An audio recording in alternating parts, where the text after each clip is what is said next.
we're back with Behind the Mod, Season 3, Episode 7, and today we have EwyBoy joining us. Hello. Hello. Hi, so you make a lot of mods, like probably too many for me to list, but what would you say your main ones are? Yeah, I actually looked up before we did this thing, and it's 17 release project at Curse now. And I have a ton of mods just laying around in folders that's not released at all. But my main mods right now that I'm maintaining is Engineer's Workshop, and also got Uvy's Workshop before that. Have a new tank mod out now, ITank. Also, World Stripper, C Drop, Team Up, Ore Tweaker, MC Steering Wheel support. That's an interesting one. Yeah, it's just a joke mod. Yeah, I'm sure some streamers have used that. Yeah, it's a lot. So how did you get started with all that, with Minecraft and then with modding for it? I think it was back in beta 1.2. That was in 2011. Some friends, I overheard some friends at school talking about this game called Minecraft. But I couldn't really recall the name. I figured it was something about mine or something. So I started Googling it for a bit, and I think I found it eventually. Downloaded it, tried it out, and it was kind of addicting at first. I didn't have any crafting recipes, so I just figured out I can put flowers into the crafting grid and get some dice in return. It wasn't even beds back then, so it was kind of fun. Huh. And I just got hooked on the game. And then you learned about mods, right? Yeah, that was later, back in 2012, a year after, in 1.2.5, I think it was. So I started playing with Flans mod and stuff, Plains mod, on my server, and also downloaded a mod that had paintball guns, and there was another movement mod, so you can slide or you can crawl on the ground and you can dive and different stuff. So we made a paintball field. Oh yeah, smart moving. I remember that. That was a really cool mod back in the day. So yeah, that's how you discovered Minecraft and modding for it. And what was your first mod? I think I started just adding in armor. I was following a tutorial series in back with the mod loader when that was the thing. And I learned how to do armor, weapons, crops, and basically all the generic stuff. Mm-hmm. And just adding your own like versions of it. Yeah, I never released it because it wasn't any quality. Mod was just to learn about the modding thing. I also learned Java while I was coding, because I haven't never worked with any object-oriented programming language before. So I kind of learned Java as I learned modding as And well. would you recommend that? Nah, it's a hard way. It's probably the easiest way to go learn Java first. That's what I recommend to people. Mm-hmm. But I find that out the hard way. But Yeah. I also heard a lot of others doing the same. Mm-hmm. Yeah, I like to not. There's lots of modders that are started that way, and I don't. Most of them don't recommend it, but sometimes that's just kind of the way things go. Yeah, I was so interested in just modding Minecraft that it was just, Java was something I had to learn. But it came to learning while I was modding Minecraft. Mm-hmm. And did you ever have any like big mods or main mods that you worked on, like that were big content things, or was it always kind of like smaller stuff? I tried to do some bigger projects, but I always like went tired of it, or I wasn't happy about thing. I like I like things to be pretty perfect. So that was kind of my main problem. So I just figured out making smaller utility projects that I can finish in like 2 weeks or something is much easier and much more. It's something I can do. Mm-hmm. So I find that much easier. That's why I have a ton of very small utility mods Yeah, instead of any big ones. kind of like quality of life stuff. Yeah. And Engineer's Workshop, is it just me or is that kind of influenced by like Steve's workshop? Yeah, it's basically when Vidar Svenning, the author, he left the modding scene. I liked the mod a lot, but it was only coded for 1.7.2, not 1.7.10. So I wanted to use it on my server, and it was a little bit uncompatible with the lang files and stuff. I started, and it was under the MIT license. So I just picked it up and started working on it. Added RF support, NEI integrations, added Vela support, and just started adding new upgrades and stuff. And figured out I can release this because it might be other people who want to use this. Mm-hmm. And now we have me and a friend of mine called Jorva. We ported it to 1.10.2 as well now, and we're working on 1.11 port. Mm-hmm. Yeah, and I think it's a cool thing to have, especially with a lot of, automation stuff going on with mods. And it's great, that you can continue a mod. The kind of mods at least let you do that with their licenses. Yeah, Um, and your other big mod, or I guess not really big mod, but your other mod that you're maintaining, World Stripper, yeah. which has a great icon, by the way. Thanks. Is that basically like a X-ray thing? No, it's not a X-ray. I would say it's more for people who make mod packs to easy take away all the world gen or all the terrain to see the world gen much easier. So it's kind of X-ray, but it could be used for other stuff as well. Example, let's say you just want to remove a certain block from a certain area in your world. You can just set it in the config file. To example, just remove all wood blocks in certain area, and it will remove everything within the chunk radius is set. So you can set it to just remove all villagers in I don't know, maybe a 32 by 32 chunk area. If you just put in all the blocks that a village is can build up from. Hmm. So you can do a lot of different stuff with it. Yeah, and when you combine that with something like Ore Tweaker, which lets you create ores, it kind of reminds me of the we used to have the World Gen mods in 1.7, like the COFH stuff. Yeah, It's giving pack makers that kind of ability to tweak things that way. yeah, it's really nice. And since they kind of been away for a little bit now, someone had to fill the gaps. Mm-hmm. So I think that's pretty nice. Yeah.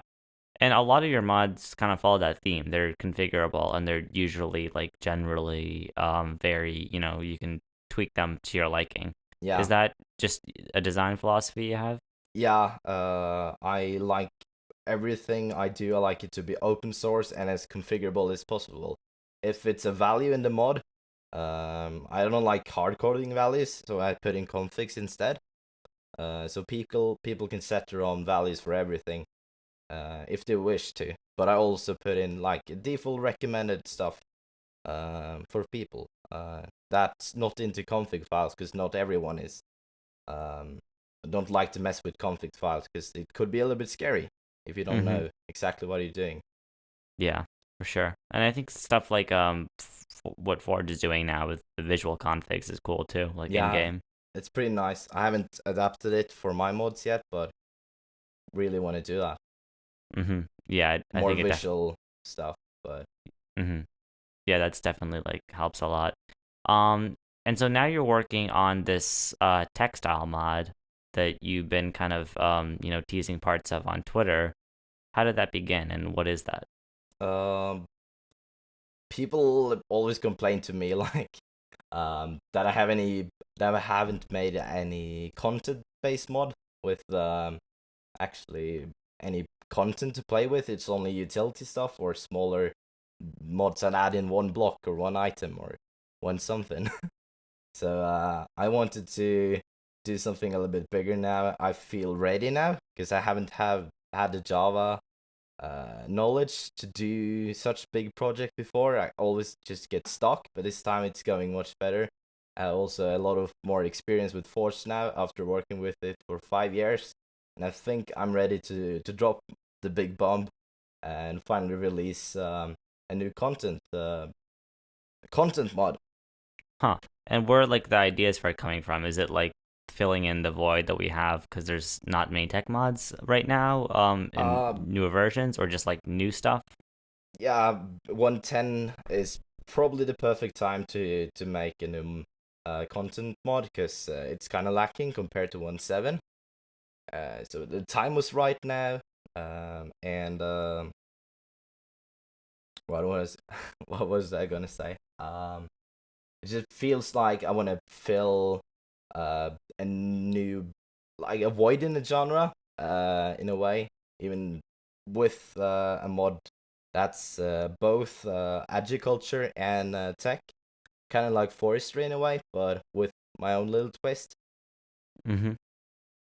And did you get the idea from just the way you play the game, or like where did you get this thing that like, oh, I want all this like fancy cultivation technology, which is kind of what it seems built around. Like, how do you get that style in the mod?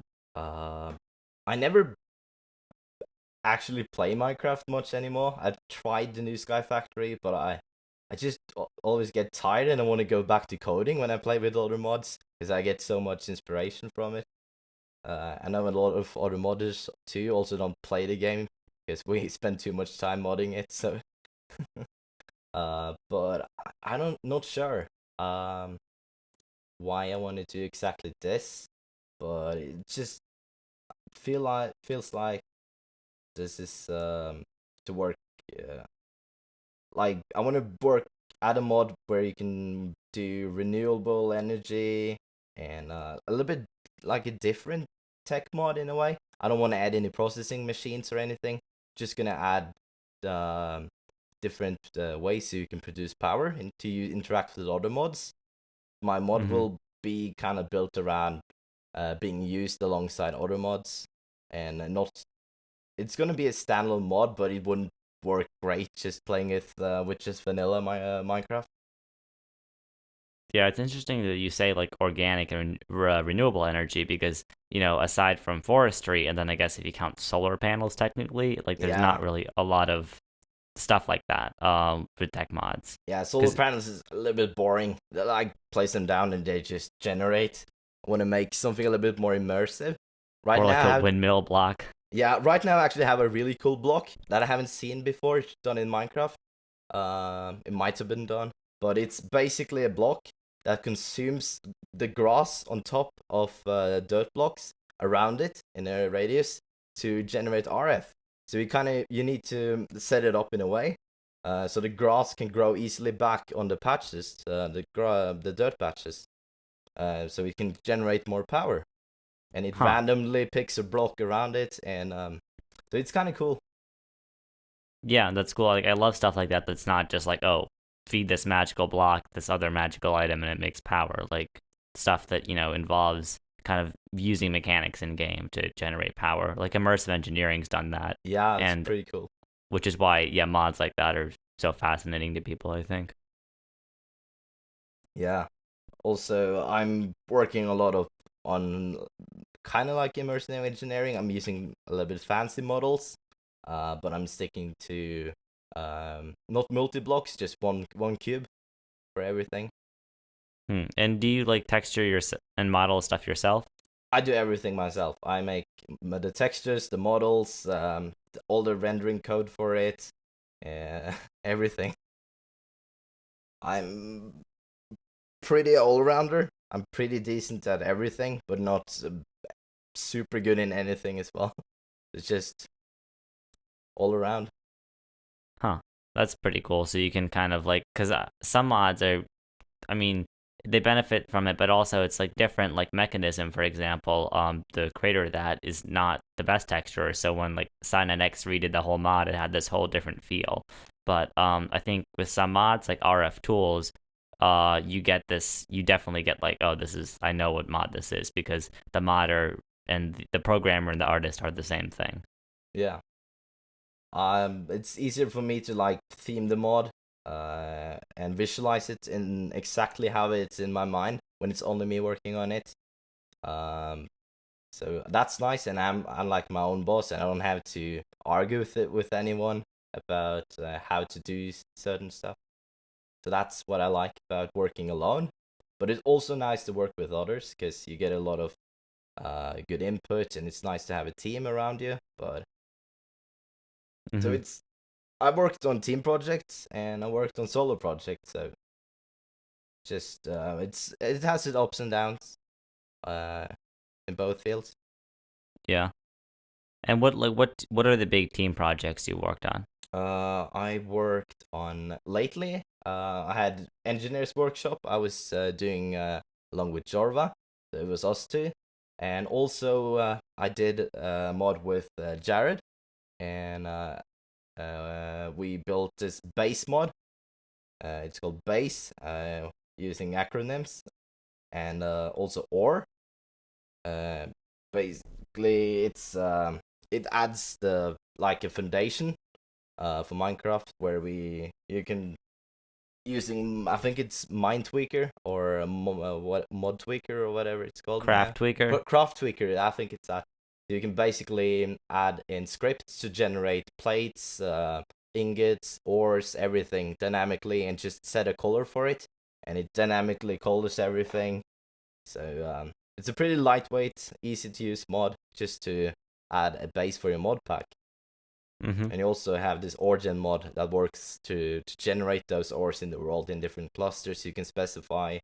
It's a little bit buggy still, but the base thing is gotten pretty good. I think SkySum took over and rewritten a bunch of stuff for it, so it's looking rather nice now.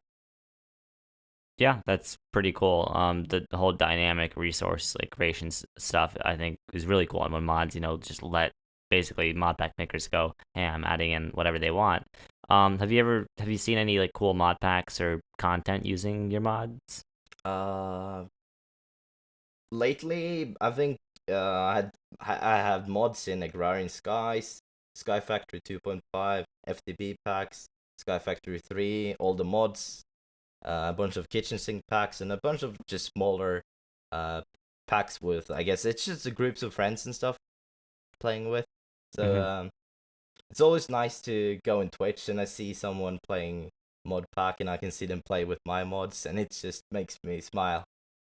So nice Mm-hmm. to just see people play with all the mods that every single I know most of the modders too, so we are a big nice community. Just to see people play with our mods and have fun. It's so nice to just think, oh, we created this content, and just makes me smile. Yeah, I mean that's definitely like, a cool feeling, especially with something like Minecraft that's so like you mean you do see lots of streamers or YouTubers whoever using stuff. It just kind of cool to see the different levels of creation all kind of working well together. Yeah, it's so fun to see how people put different mods together and make them work.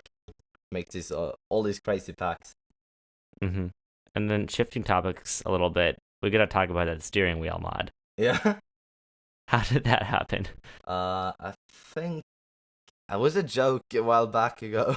Uh, when I think we were watching a stream and it was just laughing uh, about Minecraft with steering wheel support because that would be the most awesome thing ever. So I just made a mod, just for fun. The mod actually doesn't do anything. It just prints a bunch of things to the console. But you could bind steering wheels to the Minecraft control system in game. So uh, Right, and has anyone done that yet? Do you know? I haven't seen anyone do it, but I'm sure there's somebody like there's people playing games with potatoes or banana by squeezing bananas. I've seen that, or with a toaster. I saw a guy playing Doom with toasters. That Yeah, was or if you've seen Overwatch on Reddit, people like play every hero with yeah, random items like Hanzo with a Nerf bow or Symmetra with a microwave. Like there's all sorts of switches and things people have yeah. set up for that. Oh, it's so funny. I love stuff like that. Just Hmm. people being creative. Yeah. Are you do you plan like on making largely serious mods now, or are you gonna make like smaller, fun mods as well? I think I'm gonna focus a bit on Cultivated Tech, my new tech mod, and just try to make it as good as possible. Gonna like I want it to be my flagship mod, and the rest of my mods will be more like smaller since they're small utility mods. Just I'm gonna continue updating it as long as Minecraft Mojang pushes out new versions of Minecraft, and so all the other stuff will be maintained. But right now, I only want to focus on my new tech mod. And I'm gonna ask the forbidden question: is there like ETA for it yet? I'm pretty bad with ETAs because for I think Dargosto asked me for an ETA on Engineers Workshop. And I said it was back in December, so I said around January, February, and instead of taking me 1 to 2 months, I did it in over a weekend.